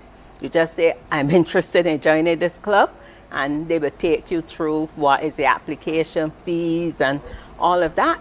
It's just easy. And and you're 18 years, yes, you don't have to ask your parents' permission. You can join. I surely don't. If I may, we have, on that note, in terms of joining, I think it's always good to caution individuals that you don't come into a Toastmasters environment believing that you can become a competent communicator all at once. It is a process, and the process takes time. And if you rush through, then you're not going to be, you won't gain what is benefits. Yes. So that's very, very important to note, right? And one of the other elements to that I think is very, very important is the concept of mentoring. Yes. You see, so when you come into the organization, there's someone there to hold your hands, as it were, and take you through the paces. I've seen an example of what happens at Toastmasters, where you have your table topic and you present. Yes, correct. And then people give you positive feedback. Yes. And that's the whole point. It's not about pulling you down, but you always emphasize what you did well, what you really did well, and then you can privately have the things that you need to work out as you go along as well. So that you become a lot more confident. And I think men, more so than anything else, Antoine, would need a lot of help where that's concerned, because men tend to stand and freeze before a microphone. I don't understand why, but they do. And so appeal to the men, young men in particular, to come forward and really take this opportunity to be a part of the Toastmasters. Yeah, I mean, you are correct. It is about your development. And men need to come forward, men need to step up, men need to speak up and speak out. And a lot of the times it starts even in the schools. I do a lot of training with the schools, with students, and I see that a lot. Is the girls are just ready. The boys, I'm talking about secondary school, 4th, 5th form, 6th form sometimes, and the boys are just relaxed. You're right. They're just relaxed. Laid back. You know, And laid back. If I may say to Pearson, what used to happen in my earlier times, because I have 36 years, persons who were going overseas to represent their country actually brought their speeches in the club, and the members would give them feedback, and they would all come back and say they got standing ovations about those presentations. So and that's what it's about. It's yes, we give positive. Yes, but working together. Correct. Together, and it's not a case where can't stand she, I can't stand he. No, that's not the atmosphere at all in the Toastmasters. It's truly a collaborative organization. Quickly run through for us again, Pat, the things are happening. I know for sure on Sunday, you're going to church at the Nazarene, Colomaroc. At 9. Right, and on the 15th of July, we're having a panel discussion, and that will be online. So therefore, all of us anywhere can join this panel discussion? Yes. It's not just for Toastmasters or membership of the Toastmasters? No. What's the topic of the panel discussion, do you know? Yes, of course. Technology boy. Polished through time, reflections and vision at 60. Say it again. Polished through time, reflections and vision at 60. Nice. Yes. And so that panel discussion is open to everybody, and it's online. Where? We have our Facebook page, we have LinkedIn, and we have Instagram. So right. all of that search information. For Bridgetown Toastmasters Club. All that information is there. Okay, and then the walk? all of that is there too as well. The walk would be at Browns Beach. On the Saturday. On the Saturday, Okay. yes. And we are appealing to everybody to come out and join with us as we walk. We're not just only speaking, but we're out there Why are you looking at me? exercising. Exercising and having some good fun. And we're using just, basic things. No junk food or anything. So we're all about healthy living, healthy lifestyle. It's fun. It's not a race, it's a walk on the It's a beach. walk, And yeah. so A as you're leisure walking, walk. you're conversating, as the young people say. Conversating, But you're having a wonderful moment in time, but you're exercising as you go as well. So Toastmasters are moving outdoors. Love it. Toastmasters are moving. They tell me to wrap it. The propeller has landed. And so I want to thank you so very much, Marcia Tulking, the immediate past president, Antoine Williams, of course, a member of the Bridgetown Toastmasters Club, and Patricia Cadogan, who is heading the 60th anniversary committee. Sounds like a really good plan. Clearly, you're on a good path. The growth that we see, and I want to commend you to continue doing so. Well done. Thank you. Well Thank done. you. Thank you. You're Thank welcome. you very much. Thank you. We're back in just a moment. Morning, morning, morning. Good morning. Good morning to you. God will not give you a job. God will not call you to do something and then not give you the capacity to have it, to make it happen. He will give you the resources, he'll give you the people. Not only will he equip you with ideas, but he will equip you with favor, as he did Nehemiah. Turn on the latest episode of Infinite Possibilities, only on CBC TV8, every Sunday at 1:30 p.m., sponsored by Covenant Life Teaching Center. Welcome to Nature's Discount, the ultimate health food store. At Nature's Discount, we have thousands of quality products at great prices. Hi guys, Dottie here with Nature's Discount, and today we are talking about Solar Ray, microbiome, probiotics, and why you should be taking them. And we have well over 3,000 amazing products to help you get healthy. For your health tips, tune in to CBC TV8 every Monday, Tuesday, and Thursday for Nature's Discount, sponsored by Get Healthy Incorporated.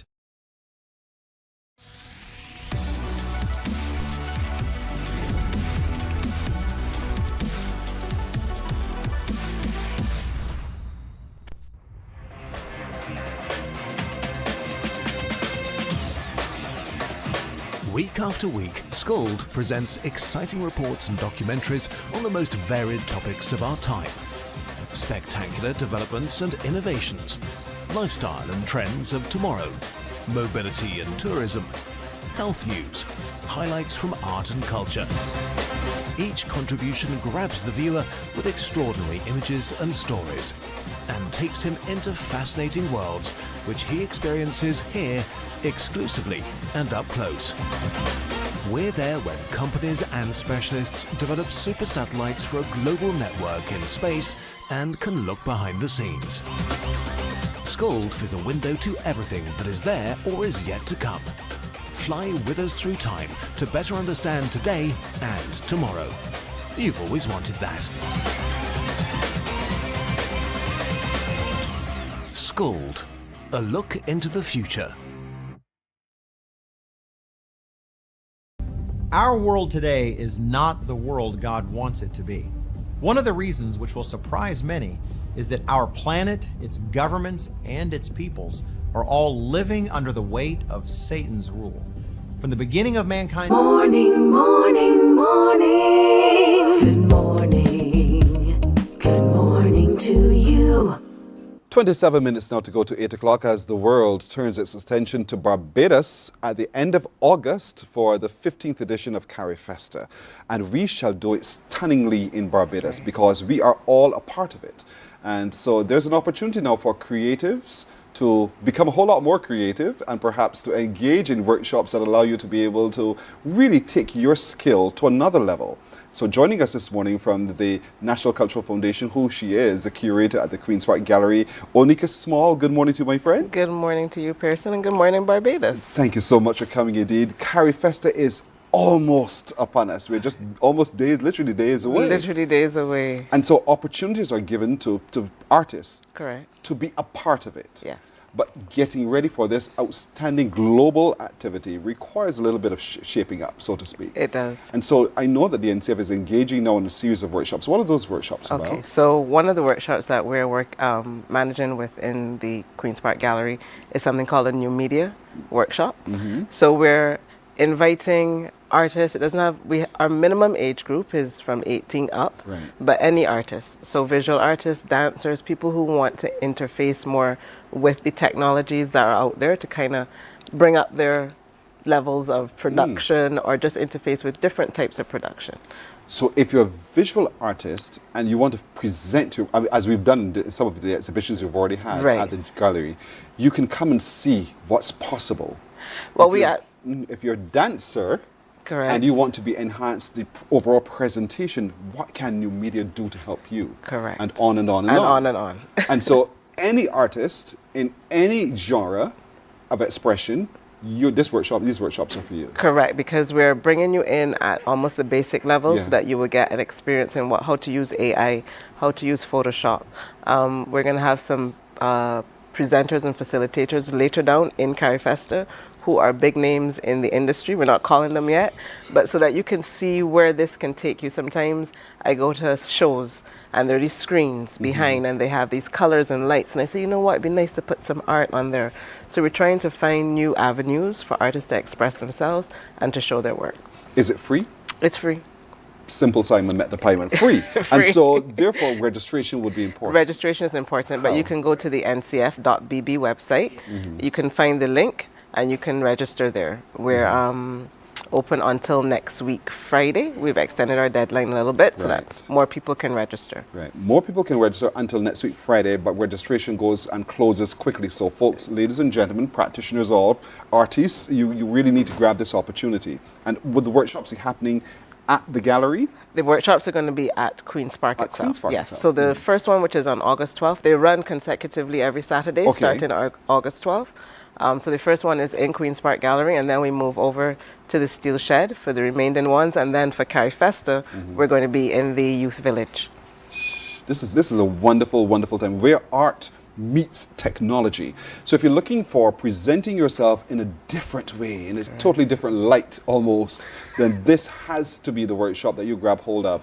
And because you're empowering people, you're empowering artists now to take their talent to a different level. Correct, or just to explore a different aspect of your talent. So I've been joking with our facilitator, who is Chris Welch, and I'm saying, I'm coming, because I want to learn about the AI, I want to learn about Photoshop, I want to see all these new technologies that the young people are using, and we want to use them too. Yeah, and the whole point is you don't have to be an expert in any of this. No, you don't. No, you don't. We're taking you almost at your infancy and developing it. Correct. What we want to do is really plant some seeds so that you would say, yeah, this is something that I want to do, because there are not a lot of people like Chris or Russell Watson who are doing these projections on buildings. So we want more Barbadians to get involved in that. This sounds so spectacular already. I wish I was one of those artists. You could be.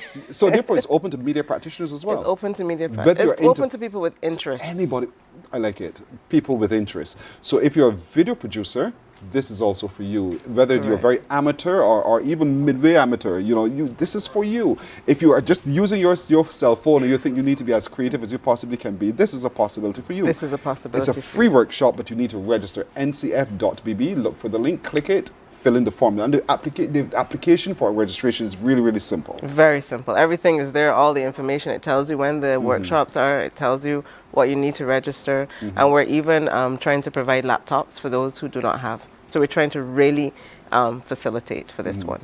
They're giving you they're watering your seed. We are. We plant it, we water it, and then we can see a beautiful tree. Yeah, we shall. Over time, we shall. We shall over time. And the whole thing about the process is don't rush the process. No. Take your time, because you're enhancing your presentation. You're enhancing your overall package.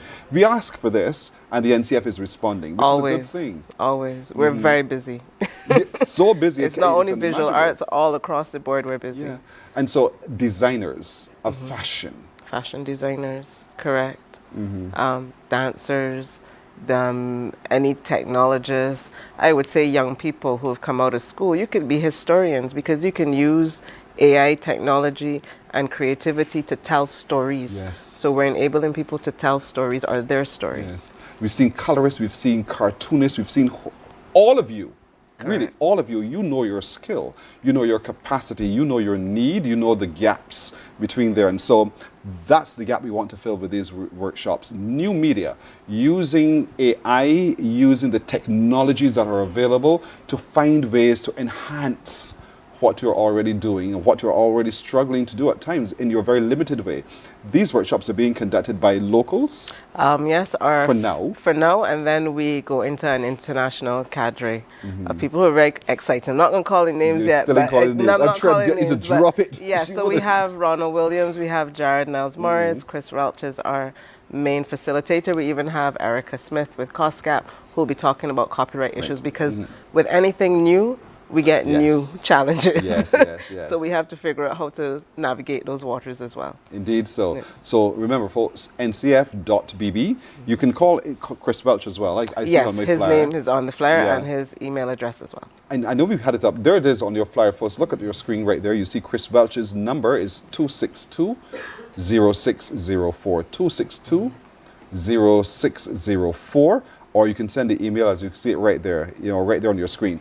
And these are all in-person They're workshops? in-person workshops, yes. We do have one facilitator who will be doing an online version, but we're using the technology. Right. The facilitator could be online, but you need to be in person. Yes, we thought about, the discussion between having online and in-person, and we wanted there to be some in-person. So there's like this sharing between the different disciplines. Because when a dancer and a visual artist or a videographer or whoever get together, there are different minds firing differently. And I like those collaborations. I like it too. Yeah. I like it a lot, as a matter of fact. So starting, the workshops start? We start on July 12th, Saturday, July 12th. Right. The registration ends next week, Friday, I believe it is. And then they run consecutively until Carifesta, and in Carifesta, where I believe the 23rd, 24th, and 25th. Right. The workshops are also then conclude then when you'll be engaging with these international artists who are instructors whose names shall not be mentioned. At this point. At this point. But if you keep following, you'll know exactly who they are. But it's up to you. It's truly up to you. The door is open. The opportunity is presented for you to be able to enhance what you do. And all you need to do is to grab hold of it. Walk right in that door, because the future looks absolutely positive when you enhance what you already do using the latest technology. And to be able to be empowered to do it for yourself, nothing means more than that. The cost cap will also be there because as you create and you develop, you want to be able to protect your rights, protect your intellectual property. And so you'll be given opportunity in the workshops to find out how to do so, just to make sure that no one abuses what you've used your own intellect to create. And so it's important that you register today. Registration closes next week, but you have to register today. Don't think that time is right there waiting on you. Time literally waits on no man. So grab this opportunity right now. Go to the NCF, ncf.bb online and register, or you can call Chris on 262-0604 or send him an email as you see on your screen right there and grab this. Are you curious about how technology can enhance your art but not sure where to start? I like that. You wrote that, Chris wrote that. I like that. With some AI help. Oh really? The AI, thank you. Well, we got to use both. We need to use both. I love the rhyme. And so grab hold of this, folks. So don't waste the time. Onika, thank you. Thank you very much. I really hope that down there is filled every Saturday with buzzing with creativity, buzzing with creatives in all expressions.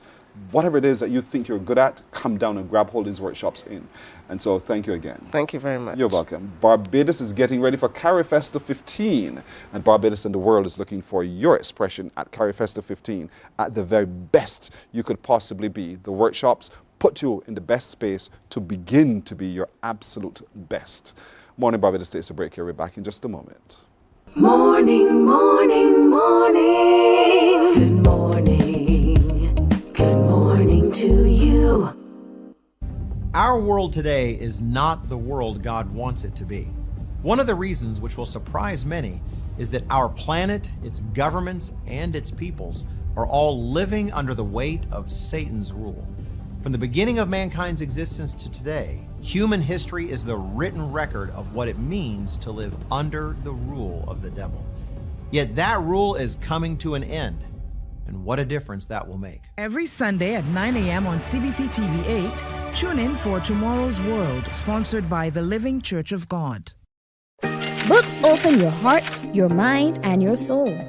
They are educational, entertaining, inspiring, and motivating. Are you an author of a recent book you want to share? Then Mornin Barbados will love to feature your book in our The Next Chapter segment. Send us an email to morninbarbados@cbc.bb. That's morning without the G. Come and let us turn those pages together. Hey there, it's Mahalia. I want to share something that might be really helpful. If you're feeling anxious, overwhelmed, depressed, or lonely and have no one to talk to, call Lifeline Barbados. We all face struggles at times in our lives. You're not alone. There's no need to feel ashamed or embarrassed. It's okay to reach out for support. Lifeline Barbados is completely confidential. No one else will know you called. They're there to offer a caring ear and guidance without judgment. And fellas, I want you to know asking for help is a true sign of strength. It takes real courage to reach out. You can also call Lifeline Barbados if you're worried about loved ones who are struggling and you need advice on how to support them. There's a saying, a problem shared is a problem halved, but not everyone has someone they can confide in. That's why Lifeline Barbados exists, to be there for you or someone you care about during tough times. Save this number. Lifeline Barbados is just a call away. Remember, you can reach out whenever you need to talk. There is a saying, you can find a Bajan anywhere. Are you a Bajan living abroad? Or do you know of one who has migrated to another country? Well, we at Mornin Barbados would love to have you or them on our Bajan Afar segment. Share your amazing stories, experiences, and how you have adapted to a new culture. Send us an email to morninbarbados@cbc.bb. And together we will travel the world.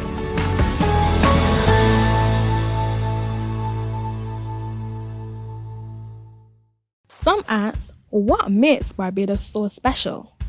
We at Mornin Barbados say it's you, our exceptional youth. You are talented, resilient, and inspirational. You are the epitome of Morning, morning. Good morning. Good morning to you. That's because me and Jan have been going.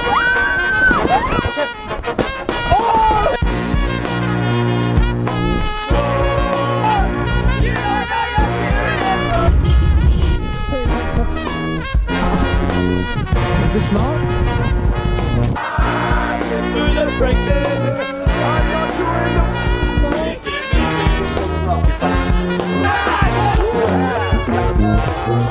a good game so far.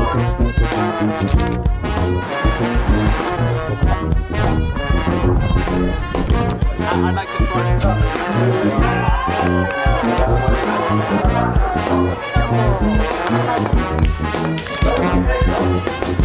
We got it.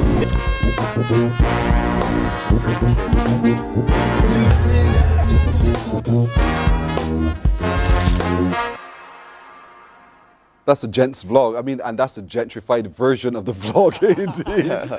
But what it means to be a teen again. And so joining me this morning are some teenagers who found themselves together simply because they're friends. They have shared values and shared experiences. And so some of them are here to Barbados to experience for the very first time what we do and who we are. Next to me is, I'll just call them by first name because some of the last names are a little difficult.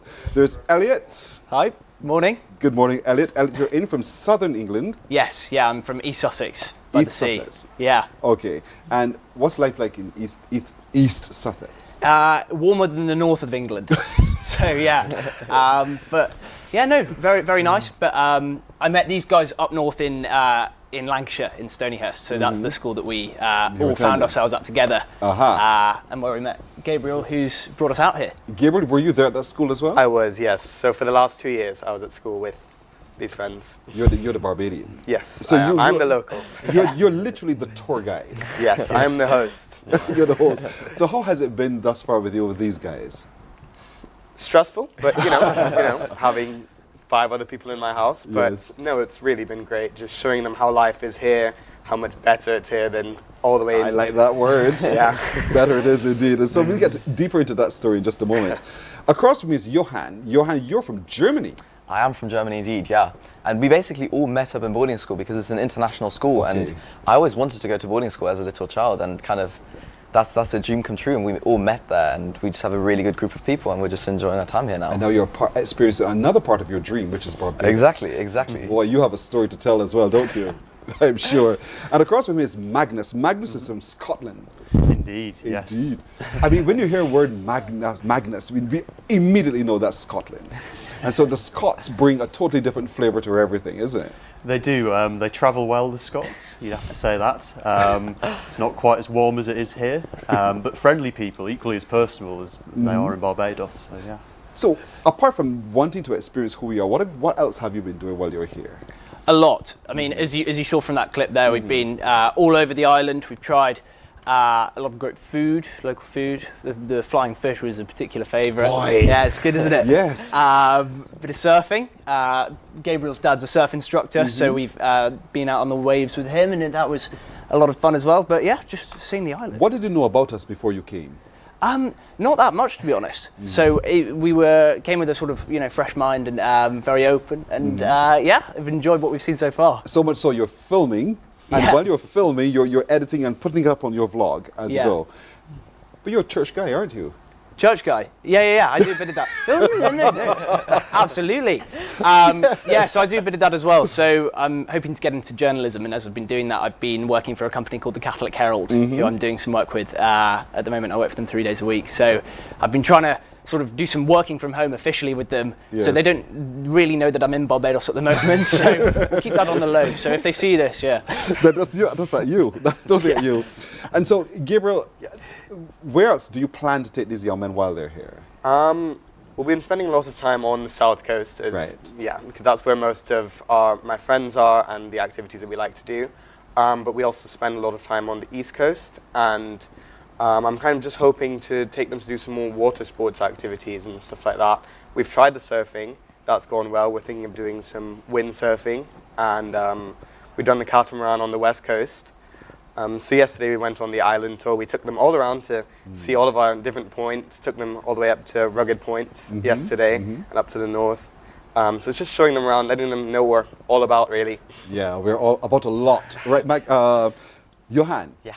So can you remember anywhere you went on that trip across the island? I mean, I can remember so many things. I mean, there's so many memories. I think some really noticeable ones are the cricket. I never watched cricket before, and I went to Barbados cricket, and it was more a party than actually cricket. It was absolutely amazing. I just had so much fun. That's and so your much point of view. We go for the cricket, but have a party as we do it.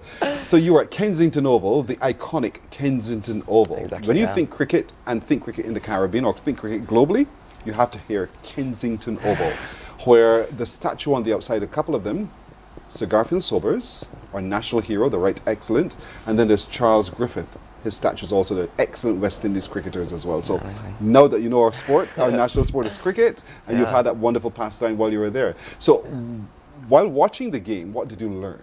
What did I learn? The entire rules of the game. I didn't know how cricket works. I didn't know the actual game. I never played it. I heard lots of people, I think Magnus here played it a bit in school, but I mean, it was just a scenery there. It was just absolutely lovely to be there and experience the actual people, Australians, Barbadians. It was absolutely amazing. Nice. So Magnus, since you played the game, describe for me how the game went. Well, first innings, I thought both sides sort of struggled. I thought they got out quite quickly in batting. But the West Indies held their own against, tremendous Australian cricketers.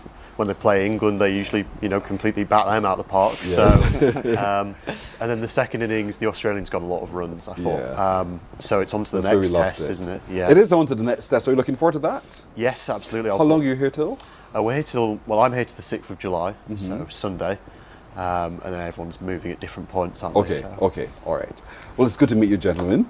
I can't wait to see the story you're telling on the vlog, indeed, about your time while here in Barbados, indeed. But I want to introduce some other gentlemen, so I'll take a break here. You guys stay with me. Thank you so much. Good to meet you. Welcome to Barbados. You're very welcome. We're back in just a moment. Morning, morning, morning. Good morning. Good morning to you.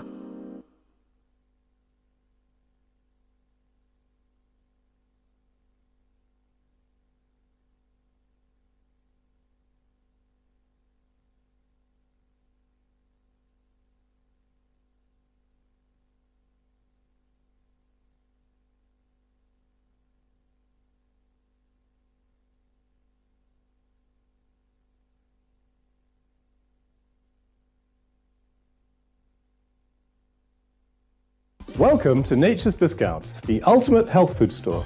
At Nature's Discount, we have thousands of quality products at great prices. Hi guys, Dottie here with Nature's Discount, and today we are talking about Solar Ray microbiome probiotics and why you should be taking them. And we have well over 3,000 amazing products to help you get healthy. For your health tips, tune in to CBC TV8 every Monday, Tuesday, and Thursday for Nature's Discount, sponsored by Get Healthy Incorporated. Some ask, what makes Barbados so special? We at Mornin Barbados say it's you, our exceptional youth. You are talented, resilient, and inspirational. You are the epitome of the Barbadian spirit, testing the boundaries of your creativity. If you are an entrepreneur, artist, baker, designer, author, or have done anything you think should be highlighted, email us at morninbarbados@cbc.bb. Let us show the world our exceptional Bajan youth. Morning, morning, morning. Good morning. Good morning to you. Now, joining us on the set with Elliot and Gabriel are Sebastian Frank of Northern England, where it's even bitterly colder than Southern England, and Peter Lorman, who is from London himself. The Londoner is in the house indeed. So welcome, gentlemen, to the set. Thank you. How has it been so far for you, Sebastian? It's been amazing. I think the most striking thing is the weather. The weather in the north of England, as you probably know, is so cold and rainy all the time, as you just mentioned. And here, I think you're just about entering into your rainy season, actually. So we've had a little bit of that weather, making us feel at home. But mainly just the weather's been absolutely lovely, and the sea is just all nice and calm, which is great. Always calm indeed. And what about you, Peter? Yeah, no, as he said, when we landed in the airport, the pilot said to us, it's actually colder in Barbados than in London, and I was really surprised. But yeah, no, I was surprised by how welcoming everyone is. When you're in London, you know, no one speaks to anyone. You go on the London tube, and it's like everyone's very quiet. But yeah, did you guys go to cricket as well? Yes, yeah, we all went together. Yeah, which was really good. I mean, you guys know cricket, don't you? Yeah. So I think I played a big part in teaching Johan the game. What do you love most so far about Barbados?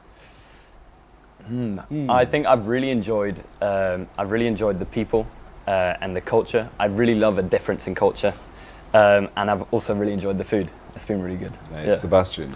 I think the music was really fun. So we've done a few parties around the island, and the music is just absolutely amazing. But also the people as well. So everyone's really friendly all the time. You can always speak to everyone. Yeah. So that's my. Gabriel, where have you taken them to hear the music? Particularly Harbour Light, you know, as everyone knows. But no, we went the last 2 Fridays. I took them. This Friday was a bit not great because of the rain and stuff, but the Friday before was a great night for them. They really got to experience the culture. Nice. You're at the right place at the right time. It's in midst of our crop over season. Soca is what we do, so get ready for the energy. But I understand that you guys sent an email to Mornin Barbados. Yeah. That was you? That was me. So I got in touch because I was interested in sort of seeing the set. Because I'm hoping to get into journalism. Right. It's a very simple setup. Yeah, well, no, it's, so far I've seen, you know, the gallery and everything in the Bless audio, you. so it's, yeah, no, it looks very great. And then your production team suggested I come on the show, which was a bit of a shock. Yes. And I thought, well, you know, I'm more on my own, okay, but you know what, these guys are the reason I'm out here. Why not, you know, suggest that we bring the rest of them on? So that's the reason why we've all ended up on the set. No regrets. No regrets at all. Love it indeed. Would you come again? Absolutely. Would you come again? Absolutely. I want to come next year. Easy to move here, easy to work here. We have this thing called the welcome stamp, where you can live and work in Barbados for a period of 6 months at least to start with, and then you can renew as you go. Right. So have that discussion with your parents and take a look at that and see how it goes. Of course, Gabriel will be happy to, you know, to be not just your tour guide, but your friend along the way to introduce you to the way we do what we do. But it's so wonderful meeting you young men. Thanks for helping me to see my island from your perspective. You know, we live here, and as we grow older, it looks a little different for us, but it looks so spectacular from what I saw, from what you showed us. And so that's wonderful to see. Thank you so very much indeed. What's next on your calendar? You're leaving when? I'm leaving tomorrow. So I know it's sad, isn't it? Yeah. Sad to be off. I've enjoyed my experience so much. You guys have a bit longer left. Yeah, I've got a week or so. Another week? Yeah. I'm here till Sunday. Okay. Enjoy. Thank you very much. Thank you very much. Welcome home to my island. All right, folks, that's it for today. Thank you so much for being with us, everybody. My little crew joins me in saying to all of you, have a fantastic day. Be it the will of the Lord. We'll see you tomorrow. Bye-bye. Wake up, wake up, wake up, wake up. Brilliant. Barbados, get up. Good morning.